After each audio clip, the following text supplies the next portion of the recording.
દાંતા તાલુકાના મોટા પીપોદરા ગામે ગુજરાત રાજ્યના ગૃહ રાજ્યમંત્રી મોટા પીપોદરા ખાતે હાજર રહ્યા હતા। તેમનું સ્વાગત કરવા માટે આદિવાસી સમાજ મોટી સંખ્યામાં અહીં હાજર રહ્યો હતો।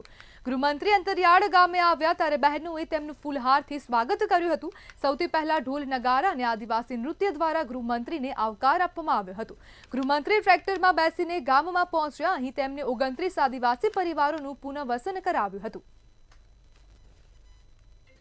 छूट नीति अंदर अमरो समाज खूब परेशान थी रह्यो पण लाख लाख वंदन करूँ छूँ अमरी सरकार ने अने गृहमंत्री श्री संजय साहेब ने लाख लाख वंदन साथ विनती करूँ छूँ कि आ खूब सारू काम कर्युं छे अने एक घणा वर्षो पछी अमरी आदिवासी समाज ની અંદર आ एक परंपरा जो खोटी हती ए निखरवा थई रही छे अने आ परंपरा बंध थाय छे अने देखाय छे अने अमरी आदिवासी समाज ની અંદર घणो मोटो सुधारो आवे एवुं लागे छे। गुजरात सरकार खास करीने गृहमंत्री साहेब श्री અને બનાસકાંઠા એસપી કચેરી માનનીય એસપી સાહેબ શ્રી આ સંયુક્ત એમના પ્રયાસથી જ્યારે આ પરિવારને વર્ષો પછી જ્યારે આ પાછા પીપોદરા ગામમાં એમને વસવાટ માટે બંને પક્ષોને સમાધાન કરાવી અને આ એક ઉમદા કાર્ય કર્યું છે।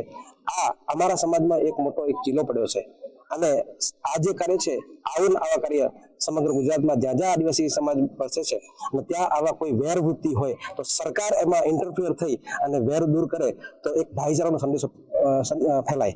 આ બેઉ સમાજને ભેગા કર્યા, બેઉની વચ્ચે વેર પૂર્ણ કરાવ્યું અને વર્ષો જૂની જે પ્રથા છે એ પ્રથાને બાજુમાં મૂકીને આગળ વધવાનું અને પ્રેમના સંબંધને એક નવો સંબંધ બનાવરાવીને આ લોકોને આજે પાછું પુનર્વસન કરાવરાવ્યું છે। સામાજિક સંસ્થાઓને સાથે રાખીને પાકા મકાન બનાવી આપ્યા, ખેતીની જગ્યાએ જ્યાં જંગલના ઝાડવા આવી ગયેલા હતા સાફ કરીને, પોલીસ અને વહીવટીતંત્ર સાથે મળીને આખી જગ્યા સાફ કરીને આપ્યું।